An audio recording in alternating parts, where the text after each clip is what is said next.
Hello everybody, and thank you for attending this webinar on innovative cutting-edge technologies to care for piglets, hosted by Pig Progress in exclusive collaboration with Trouw Nutrition.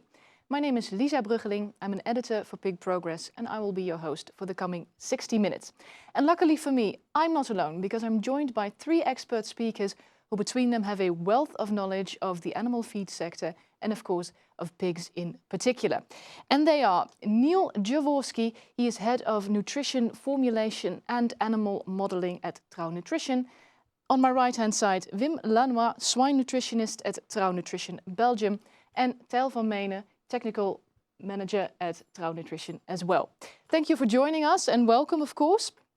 Before I give the floor to our first speaker, Neil, I would like to address some practicalities because this is a live webinar, and that means we would very much like to hear from you back home, the office or the farm, and that's why we created the possibility to ask questions to our speakers. If you hover the mouse over the screen, an orange button will appear in the right bottom corner, and that's why how you can use that. You can use it to ask questions to our speakers. Of course, we have a full house with 3 speakers, but we will strive to answer as many questions as we possibly can in the coming 60 minutes. But if yours is not among them, never worry, because we will follow it up through email. That said, a few introductory lines of our subject today. A healthier start in piglets' lives allows for more vital animals and of course for higher welfare, as well as for more sustainable production without relying too much on antimicrobials. It also allows for improved animal health and farm profitability, an increase of farm profitability.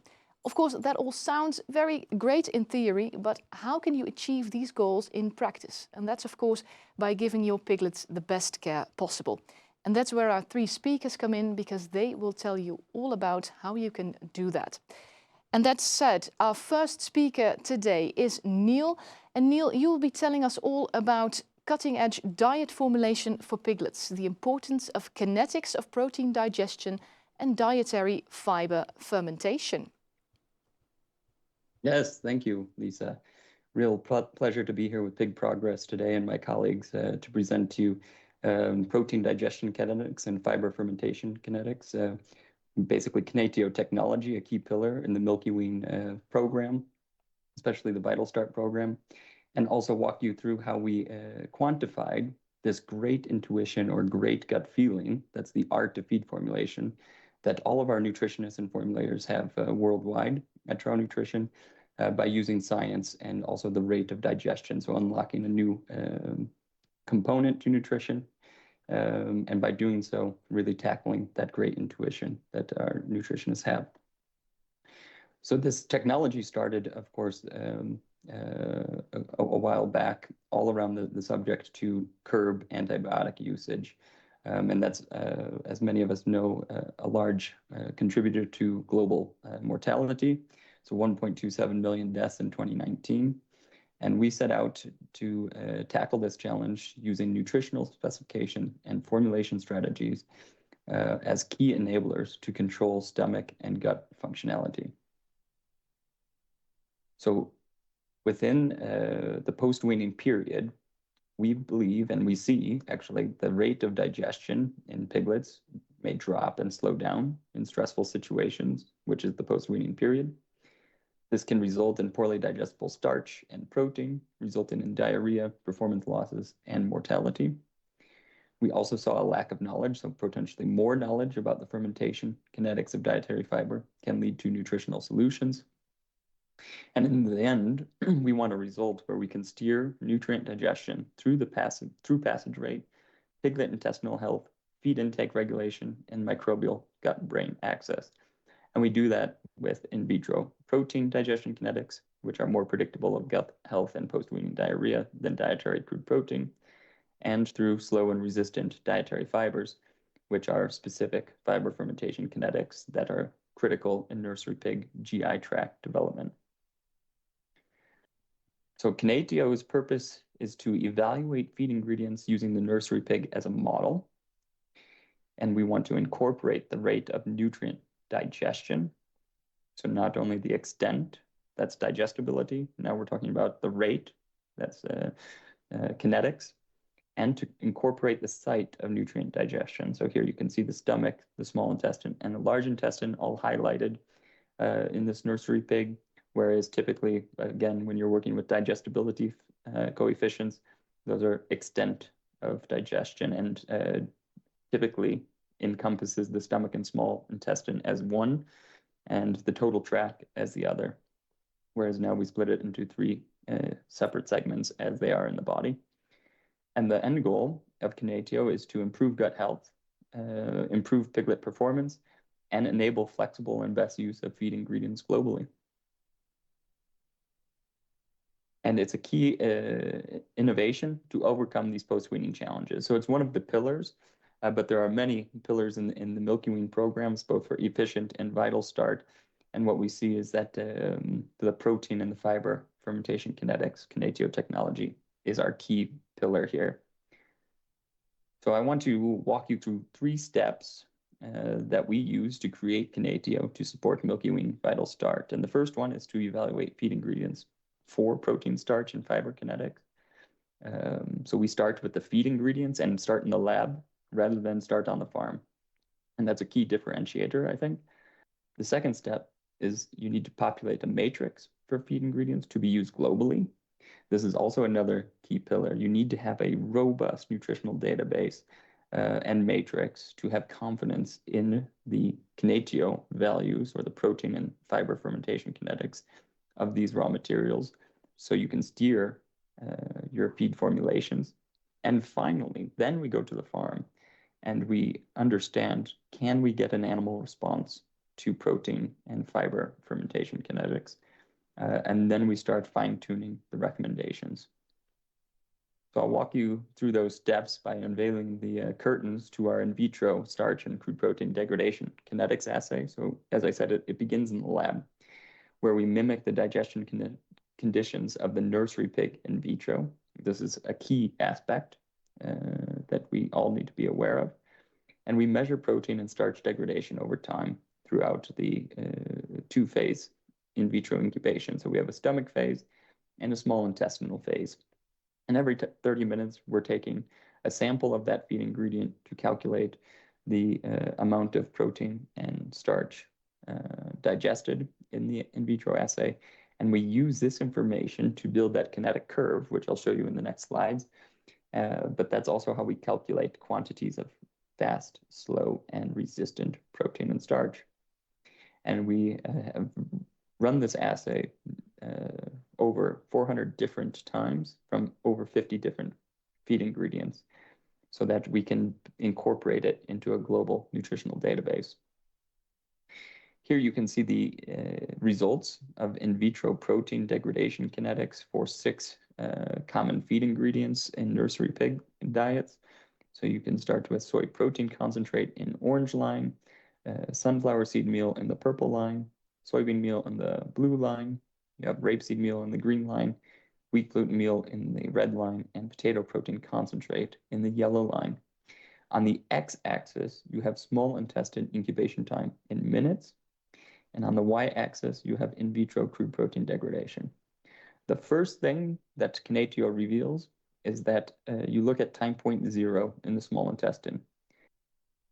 All the feed ingredients have undergone some protein degradation in the stomach phase of the in vitro system. However, there's large differences amongst the different feed ingredients. So you can see potato and soy protein concentrate being less digested in the stomach compared with wheat gluten meal and sunflower seed meal, which are very well digested in the stomach phase. Also, you look at soybean meal, it's less digested than rapeseed meal and sunflower seed meal in the stomach phase. However, once you hit this small intestinal phase of the in vitro assay, you see soybean meal, the blue line, have a rapid increase in protein degradation in those first 30 minutes in the small intestinal phase, and that increases its rate of digestion compared with rapeseed meal. So these are key differences that we observed in vitro between just 6 feed ingredients. And when we do this over 50 different feed ingredients, we see an entirely different ranking of feed ingredients than what we're used to when we just look at the extent of degradation or digestibility. So this gives us much more information And now we have the possibility to classify these raw materials, characterize them according to the degradation kinetics of proteins, and implement them into our Trow nutritional database and matrix. So we also recognize that the majority of protein digestibility coefficients are determined in growing pigs. So now we have an in vitro assay for nursery piglets. We see that the kinetics of protein digestion vary with all these different feed ingredients that we use. So we were able to form a hypothesis that rapidly digestible protein sources will have less diarrhea risk fed to weanling pigs. So that's how we took the protein kinetics into the response of the animal. Now let's walk through fiber fermentation kinetics quite quickly here. So we have our traditional fiber analyses, which are crude fiber and incomplete measurement of insoluble hemicellulose, cellulose, and lignin. We have ADF, which encompasses cellulose and lignin, and we have NDF, which adds on the insoluble hemicellulose. We move to the AOAC 99143 method for the analysis of soluble and insoluble dietary fiber. So now we capture more dietary fiber. As you see, now we have the soluble fiber fraction. But the most important thing is that once you start analyzing all these different fractions, you can now start making estimations of the fermentability of these fiber fractions, because you understand as you move from non-digestible oligosaccharides at the most soluble and smallest chain length, those are the most fermentable fiber fractions, all the way down to lignin, that's the most resistant fiber fraction. And that's what you'll see in this diagram as well. So now we convert the chemical analysis of crude, acid, detergent, and neutral detergent fibers, along with soluble and insoluble dietary fiber, into fast fermentable, slowly fermentable, and resistant fiber fractions. And by doing so, again, we can quantify the location of fermentation. In the proximal gut, where fast and slow fermentable fibers will be fermented, at the distal gut, which is more slowly fermentable fibers. And then resistant fibers are, of course, resistant to fermentation and will be used almost as a bulking agent through the hindgut. And now we put it all together from theory to practice with the Milkiwean Vital Start in vivo trial, where we wanted to use our knowledge on and test the hypothesis, where we use our knowledge on protein kinetics and fiber fermentation kinetics to try to reduce our reliance on the pharmacological dose of zinc oxide to reduce post-weaning diarrhea. So we conducted this study where we had a negative control, a low zinc oxide negative control formulated to the standard nutritional specs and formulation strategies that we were using at the time. So it was a corn, soybean meal, canola meal, soy protein concentrate base. Then we also had the positive control, which was just a high zinc oxide treatment. And then we had our kinetio treatment, where we steered the protein and fiber kinetics that then changed the ingredient composition to meet those demands in the formulation. So it turned to more of a corn, wheat, oats, soybean meal, oat hull-based diet in order to boost the fast protein level compared with the control diets, and also the resistant fiber level. And these were isocaloric, isonitrogenous, and equal in standardized ileal digestible lysine. And when we fed these diets to pigs, you see on the left-hand graph the pens with scours as a percentage. And again, we have low zinc oxide in blue bars, high zinc oxide in green bars, and the kinetio treatment in pink bars. And you can see on day 7 post-wean, there is no effect of any of the treatments. And you can see that 75% of the pens had scours. So there was a hard challenge in this commercial validation barn that we have. Here we have an endemic E. coli challenge. So you can even see that the pharmacological dose of zinc oxide did not combat those scours. As we continue in the nursery to day 14, we do see a significant reduction in pens with scours by using high zinc oxide. So from 89% down to 55% of pens with scours. And supporting our hypothesis, we see that fast protein and resistant fiber formulated diets, the Kinetio treatment had a reduction of 25% as well from the high zinc oxide treatment. And that improved quite dramatically there. What we also observe on the right-hand graph is the performance of these pigs. And this is where we were quite pleasantly surprised, because we see that the average daily feed intake, average daily gain, and the gain to feed of piglets fed the high zinc oxide treatment were improved compared to the low zinc oxide treatment. So that confirms everybody's knowledge in practice that you improve gut health or post-weaning diarrhea with high zinc oxide, you improve performance. But what we also observed was an even greater performance increase using a low zinc oxide diet formulated for more fast protein and resistant fiber. And here you get better feed intake, average daily gain, and gain to feed.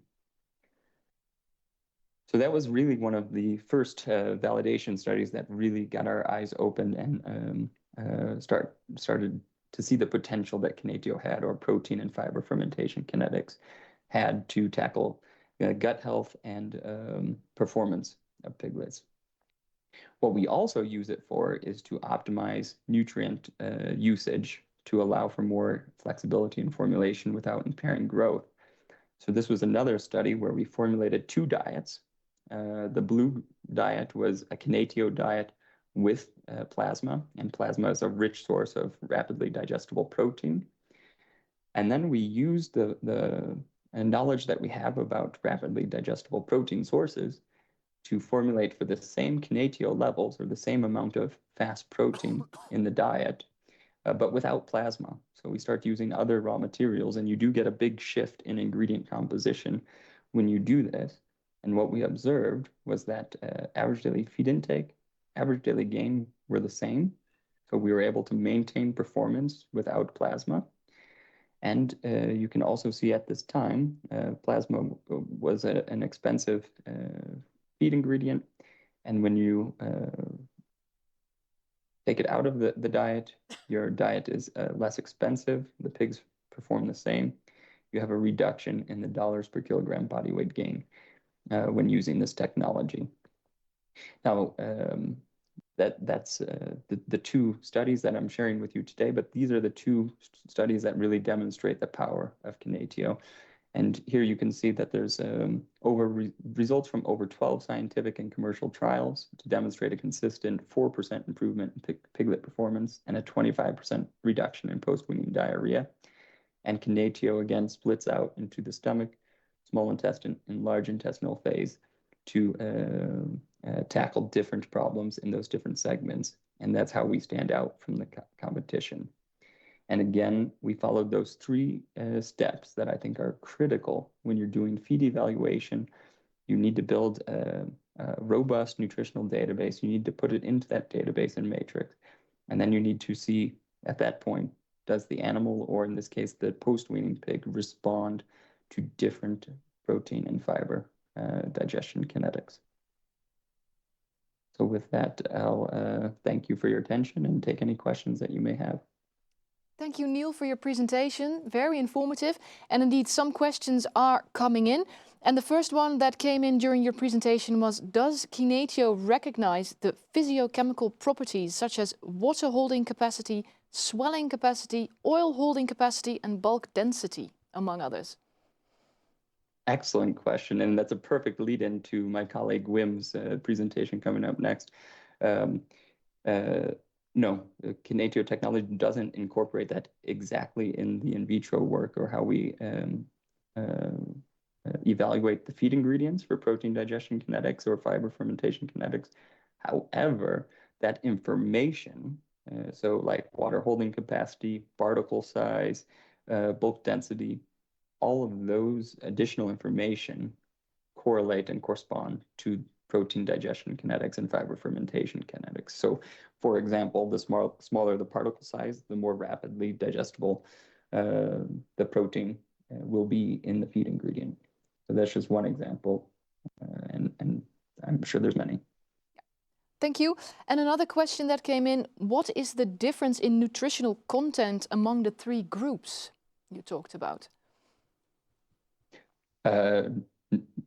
The only thing that was different in the low zinc oxide, high zinc oxide, and the kinetio treatment were what we call the kinetio nutrients, which are fast protein, resistant protein, fast fiber, resistant fiber. That was really the only difference nutritionally amongst those three treatments. Of course, ingredient composition was drastically different. And that's the power of kinetio, is that we now start steering for these other nutrients.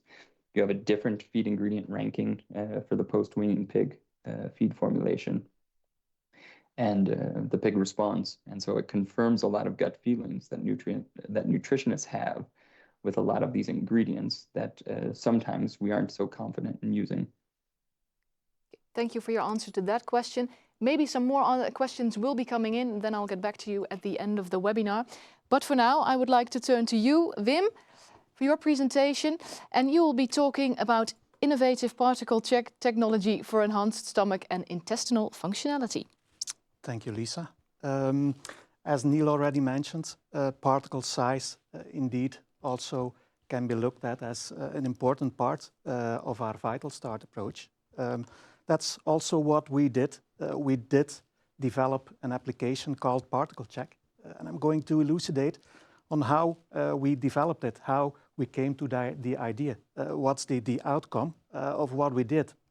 But when looking at healthy piglets, a healthy gut, in a lot of occasions, diarrhea is one of the signs that we are looking at around the period of weaning. Piglets showing diarrhea quite often are overeating. And overeating is something we dislike. Overeating can be a result of piglets that are genetically prone to eating a lot. On the other hand, when piglets are not well prepared before weaning, they also can not eat in the period around weaning and eventually start eating, and as such, from a feeling of hunger, start eating too much.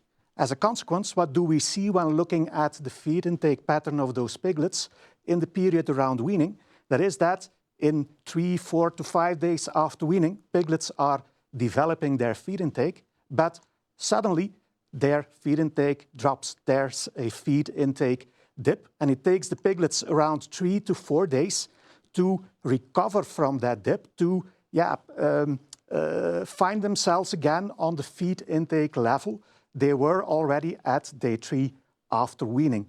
That's not the ideal feed intake pattern we want to see. We rather want to see a feed intake pattern that is gradual, that is stringent, that is not showing spikes as is being shown on the left hand. So we rather fancy a gradual development of feed intake. Now, how did we come to this idea, to this premise? This was mainly based on a trial we ran at our swine research center a couple of years ago, in which, using weaned piglets, we looked at different ways of feeding those piglets. A control group being fed quite regularly, unlimited ad lib, piglets were gained access to feed intake throughout the whole day. The second group only had access to feed once a day in the morning.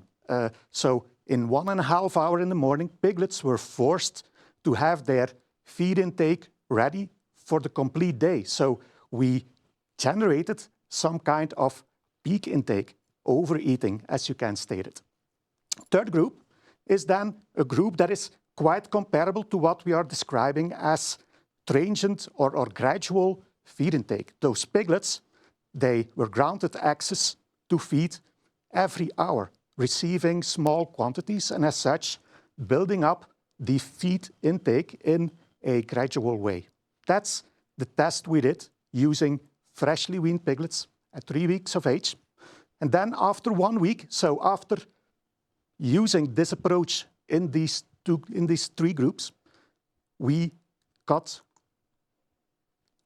started looking within the piglet at gut health. So approximately 1 week after weaning, we saw that at the small intestinal level, at the large intestinal level, there were quite some differences when looking at the microbiota, showing clearly lower levels on coli, for example, in the small intestine, in the large intestine, smaller amounts of yeast, smaller amounts of Clostridia. So quite clear, the feed intake pattern is having a health effect in the gut of those piglets. When looking at stomach level, also there we clearly saw some differences. On the left hand, you see the figures we generated ourselves, showing that the dry matter level in the stomach was clearly lower in piglets receiving small portions, piglets showing gradual feed intake, whereas certainly in the peak intake, the overeating became quite clear, a high dry matter content, clumpy content of the stomach, clearly showing that that's not what we are aiming for. And that was also illustrated when looking at the pH value in the stomach, in which we also clearly saw that small portions are the target. pH values using that approach were clearly lower than the other two groups, and as such, more positive towards digestion. This type of research also was done in the past in Germany. Figures are being shown at the right hand, and also there you see that the stomach fill, it's another way of expressing the dry matter content, was also clearly lower in piglets having or receiving small portions. Also the stomach emptying was particularly lower, and of course that's quite logical when the emptying of the stomach is going more slowly. That also means that the way the piglets want to eat is different. A full stomach doesn't make piglets eat, as to say. So as such, stomach emptying is certainly a parameter to look after. And that's something where particle size comes into play, because we know that if you're grinding the fiber part of a diet more coarsely, that the retention time in the stomach is increasing, as is being illustrated in this research in which piglets were fed straw-based diets, in which the straw portion was being grinded more or finely coarse. We clearly see that the retention time in the stomach is increasing when we are grinding the fiber in a more coarsely way. What is even more important, and that was being shown in another diet, that is that associated to that fiber quantity and type, also protein seems to stay longer in the stomach, which was illustrated in a study in which white rice, so rice without fiber, was compared to brown rice, rice containing fiber, and in which it was clearly made clear, as to say, that the lag time, the lag phase, so that's the time the protein is remaining in the stomach before it's getting transferred to the gut, was increasing. So coarsely grinded fiber increases the amount of protein that remains longer in the stomach, and as such also gives more time to the stomach to digest the protein. What's of course an important aim when looking at a healthy piglet, as to say. Now, stomach emptying can be influenced not only by particle size. So there are always non-feed related parameters like age, like body weight, also the health status. A piglet that is sick is eating less as expected. On the other hand, we also have means to steer by or via the feed, and that's by chemical fiber, so the composition of the fiber as illustrated by Neil in the previous presentation. It's also the physical aspect of the fiber, and particle size as such is certainly an important factor. Now, when looking at particle size, it's always about finding a balance. There's always balancing between choosing to have a fine grinding with advantages that come along, But in the same time, the advantage of grinding in a fine way can be a disadvantage when grinding more coarsely. So it's about a balancing act. And that's why we had a closer look to that, aiming or looking for gut health in first place, but also looking at stomach health, risks for stomach ulcers, for example. Now, when looking at particle size and what's its influence on the development of the stomach, we clearly know that by coursing in a more, or by grinding in a more coarse way, we see that the weight development of the stomach is increased, as is being illustrated in this table, in which you clearly see that there's not only an effect of grinding more coarse to a higher stomach weight, but also the effect of pelleting is being illustrated. Pelleting is decreasing the particle size, and as such is having an effect that is quite the opposite. So a heavier stomach is the result of a coarsal particle size. We also know that a heavier stomach is delivering a higher acid production.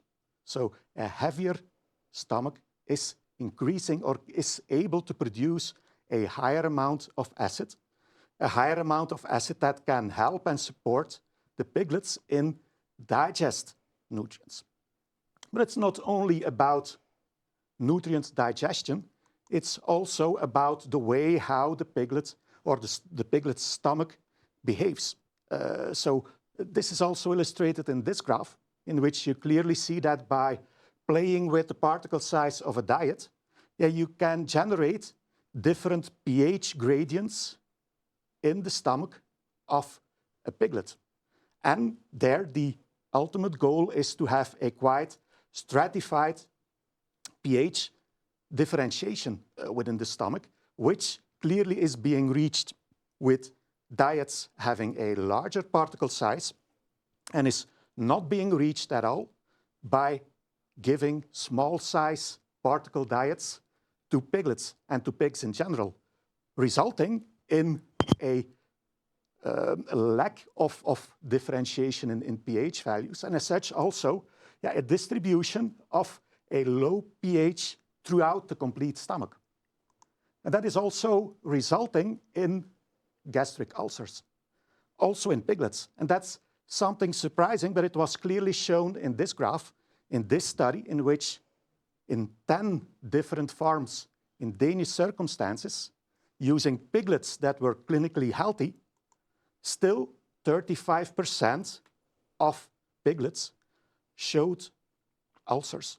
And that's something to keep in the back of our heads. Already at that time, at that age, piglets can develop gastric ulcers, resulting in suboptimal performance, as is being shown in the left-hand graph of this slide, in which certainly when also E. coli comes into place after 1 week, you clearly see that there's an optimum to be defined in particle size distribution. And that's what we clearly were able to do so. So define what's the optimal particle size distribution, and also being able to have recommendations on how we can reach that by using which type of raw materials with which kind of granulometry, ending up in the end also in clearly lower diarrhea incidence, as is being shown on the right-hand figure in this graph. Now, knowledge about granulometry is quite interesting, but it's not always that easy to measure. And that's why we started looking at an easy means to measure particle size in diets. This graph illustrates that this is certainly possible by using NIR technology. NIR technology principally is based upon absorbance, absorbed wavelengths being linked to chemical parameters. But when looking at the full spectrum, for example here, in a wheat that is being grinded on several diameters, you see that in the lower wavelengths, there's not absorbance, there's light going through. And that's, of course, where particle size is all about. And there you clearly see that it is possible to distinguish in between particle size distributions, also indicating that it's possible to measure particle size in a diet by the application of NIR. And as such, we are able to replace the classical means of a sieving tower, taking 20, 30, 40 minutes per sample, replacing it by a simple measurement through NIR, and also giving us the opportunity, the possibility to develop a database, to create history, to make checks, make evaluations.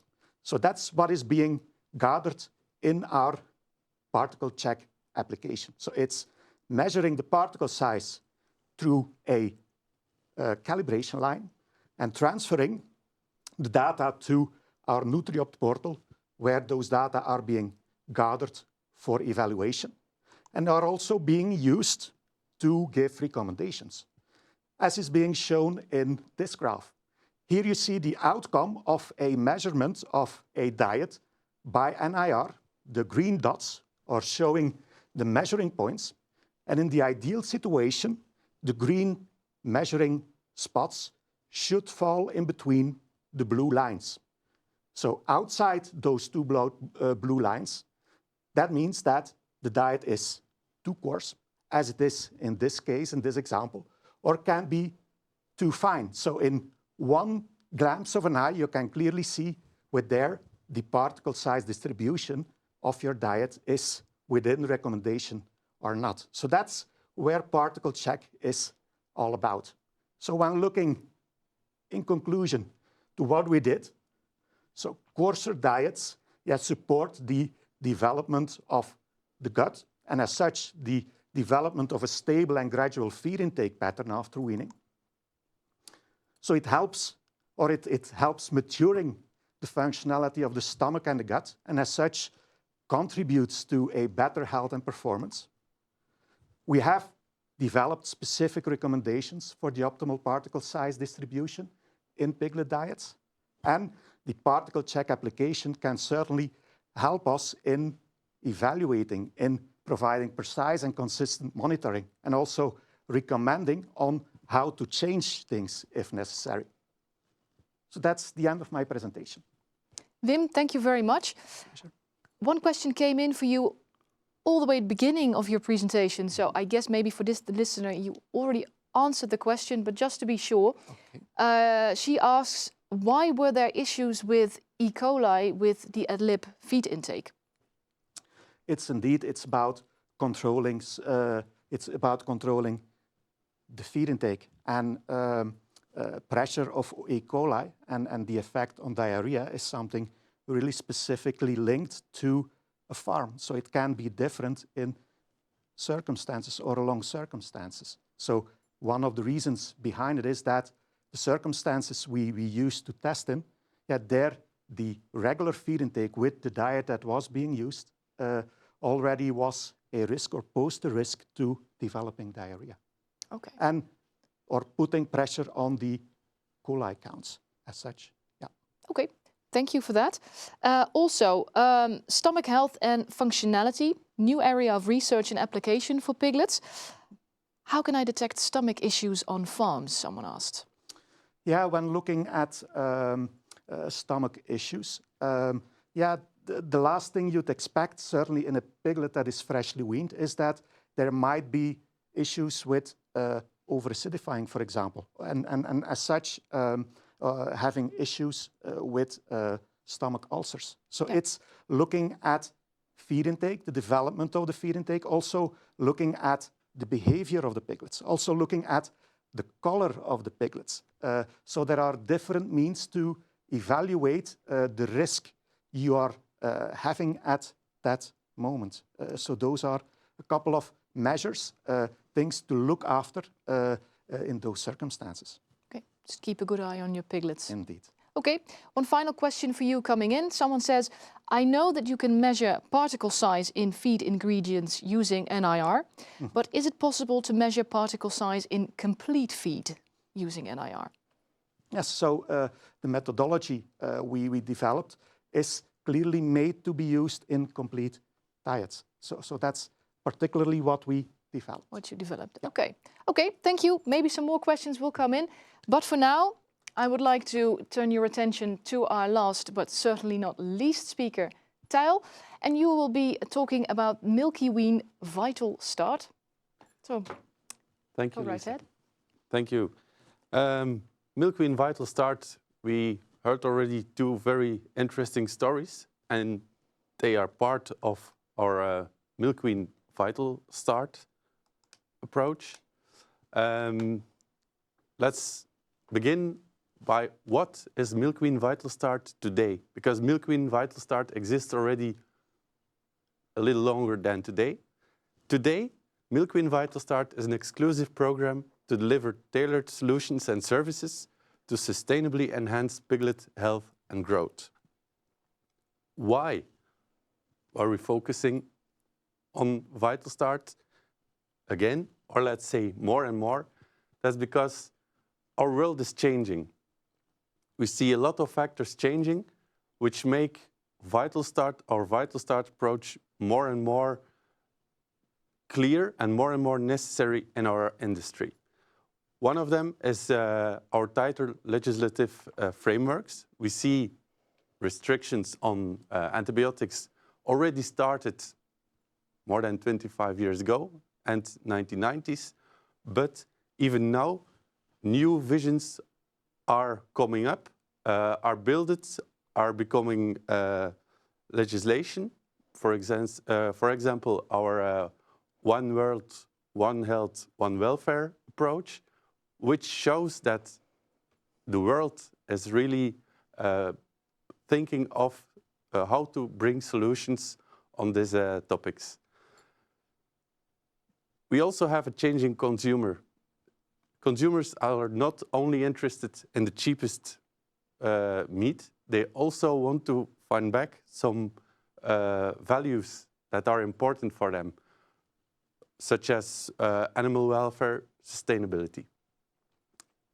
Labor shortage, volatile prices have always been problems in our industry, but they become more extreme. So, question from the industry to have an easy way of working, to deal with this volatile prices, to bring some constants in production is very important. After all, there's one constant. A healthy piglet will always perform better, will always be more efficient, be more sustainable, and be more profitable. To stay ahead in the industry and to create solutions that offers our clients these advantages, it's very important for us to innovate. Innovation is based on R&D, and here you see some figures on our R&D. Very important for us is to create an output on these investments. Our people and places is also very important, because if you want to bring solutions to the market that are useful in all over the world, you need to have this diversity in your teams. We have more than 10 different nationalities in our R&D team, and also the genders are more or less in balance. If you have seen something in your research, then it's important to validate this, to see if this is also what we see in practice all over the world. That's why we have a lot of validation farms. This can be universities, but it can also be commercial farms. Collaborations are very important. Just to know what is happening in our world, in our industry. That's why we collaborate with a lot of top universities and research facilities. And last but not least, we have different facilities, R&D facilities, where we can test and do trials with our innovative products. Here you see our own researchers in swine, each with their specialties. And you can also see some institutes and companies we work with in this R&D. I mentioned already that having own facilities to do some, let's say, more sensitive tests is very important if you are working in this innovative market, which is the Vital Start approach. We started with our SRC, our Swine Research Center, in the 1960s. And during the years, we have been investing in it, always to be up to date and to be able to test what is really necessary in the market at this moment. At this moment, we have at the SRC our gestation sows. We have our lactating sows unit. We have also units for piglets, for finishing pigs, and last but not least, our nutrition and health unit, which is the basics for our R&D and Vital Start. So our teams, our peoples, our connections in the market, together with our facilities, making it possible that we are doing already more than 20 years of R&D in unraveling nutritional physiology and non-medicated environments. To come back on this health unit we work in, we use our MAMO model to make a difference in high health, perfect conditions compared to lower sanitary conditions for the piglets. If we compare this MAMO way of working to what is normal at the SRC, we see that average daily gain is reduced by 18% in the first week, and average daily feed intake is reduced by 12% in the first week post-weaning. We also see more digestive issues and higher haptoglobulin levels in the blood, which shows this is the environment we really need to look and see if our approaches are bringing added value. If we look at health, we can say health is a holistic approach. On a farm, we have feed management, we have health management, we have farm management. These are equal pillars today because we're losing antibiotics, we're losing products to support us in working in a very easy way. So management and each of these three pillars is very important, and we need to maximize this to reach our goal.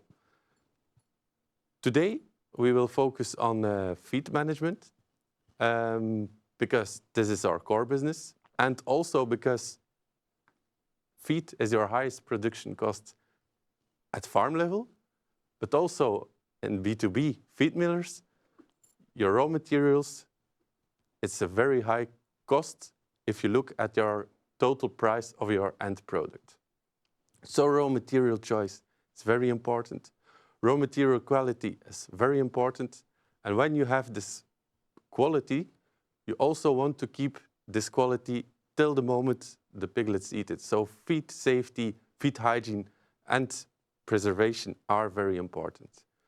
Feed form and presentation really make difference at piglet level. And then we also have our diet specifications and digitalization, where I will come back on here in a few minutes.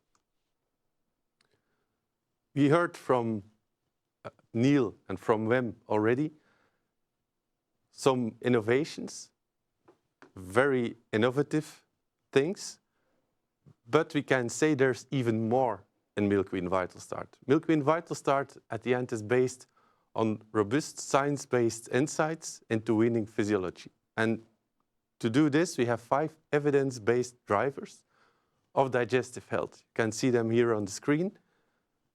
As you already mentioned, we have been pointed out 2 of them, but also on the other pinpoints, there are bigger or smaller innovations that are in the new Milkiwean Vital Start program.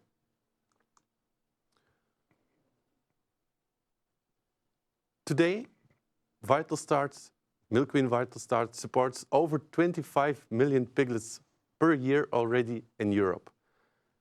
And if we can say how good Milkiwean Vital Start is, but we measured it also. We did a lot of trials with our Vital Start compared to competitors and made a meta-analysis of this. In this meta-analysis, you can see that we reduced mortality compared to competitor solutions by 3.12%. We reduced the need for treatment by 3.25%, and we reduced the overall cost per pig by 10.01%.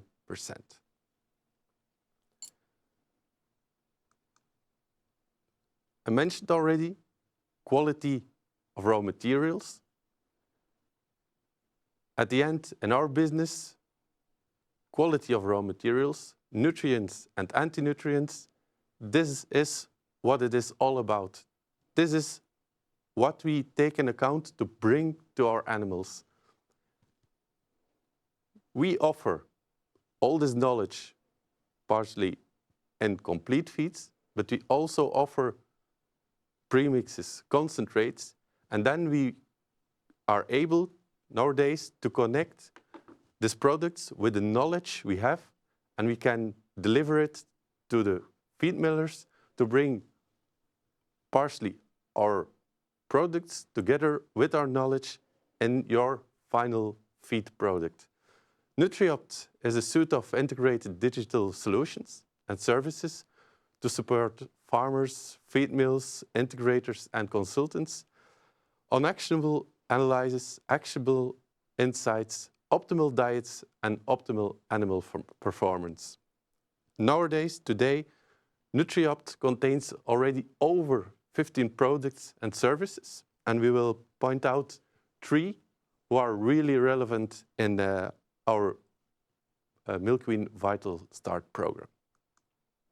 First of all, is what Wim already told us, is our particle check, which is, it's clear that particle size, granulometry really makes a difference in the health of our piglets. But the way we can measure it and do a follow-up is very labor intensive and costs a lot of money nowadays. With our new solution, we really bring this knowledge and practice. We make it possible to use this knowledge and to put it in our feed as it should be on a daily basis. A second one is Watson.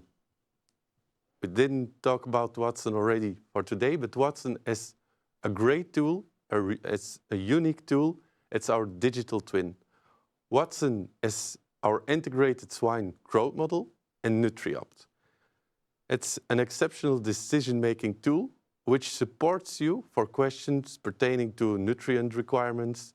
Also, it helps you to give responses to different nutritional changes and novel technologies. So this way, we can use Watson to make management options both on farm level or feed mill level, and also to make marketing strategies.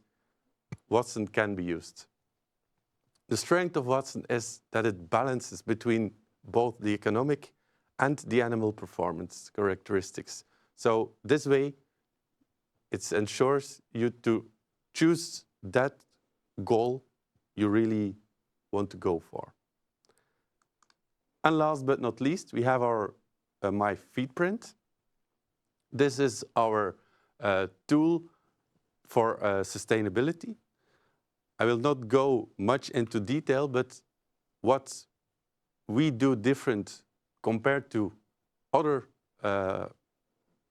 people in this business is that our strength as Trau Nutrition is that we are architects in feed. And we combine this knowledge of feed together with all the data that is needed to create the results you need in this sustainability story. So it's a strong way to bring all the knowledge, all the data together and give you the right answers on these sustainability questions.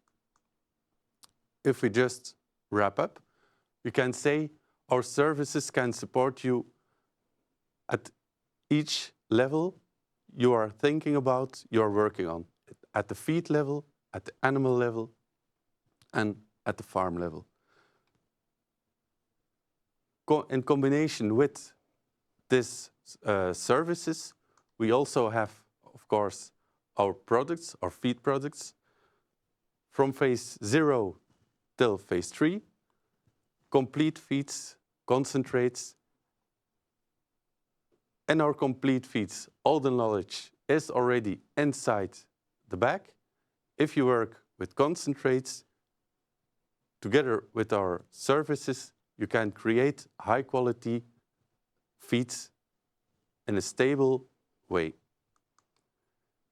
So, to wrap up, Milkiwean Vital Start is a complete program. It's not a product, it's a program. It supports piglets and their health, and it makes the best life performance possible. Thank you very much, Tijl. Very impressive to see what Trau Nutrition does R&D-wise and, of course, tool-wise. So you've given us a great overview. And there are some questions for you that have come in as well. One person asks, lots of know-how and services have been highlighted during your presentation. Are they beneficial and useful, for example, for feed millers as well? Yes, I think, of course, each partner in the chain needs to see added value on this. So maybe some parts of the services are more focused on the farm. For example, I didn't talk about it, but NOAA is a typical on-farm approach where you can say particle check, the NIR lines are a typical B2B approach. So, okay. Yes. Yeah, and you also talked about sustainability, not just a buzzword, but very, very important in the feed industry as well. And which aspects of sustainability are addressed in the Vital Start program? Well, I think if we look at sustainability in a more, if we want to translate it more practical, and we look at it as the one world, one health, one welfare approach, then I think it's clear that Vital Start brings more health, and a healthier piglet will be more efficient, will also create a more smooth way of working on the farm. So in this way, I think that our Vital Start approach really offers sustainable solutions. Yeah, okay. Thank you very much for that. And this last question brings us to the end of our webinar. But of course, first, some friendly reminders from my side. If you want to rewatch this webinar, or if you want to tell your friends, colleagues or family about it, please do so through pigprogress.net. And on this website, we also keep you in the loop of the latest pig-related news. And after I finish talking, there will be a short survey appearing on your screen. Please take your time to fill out your answers, because of course, we use your input to make our coming webinars even better. And us 3, 4, I must say, are dying to know how you evaluated this specific webinar. And that leaves me with thanking you, the audience, for taking time out of your calendars to join us today.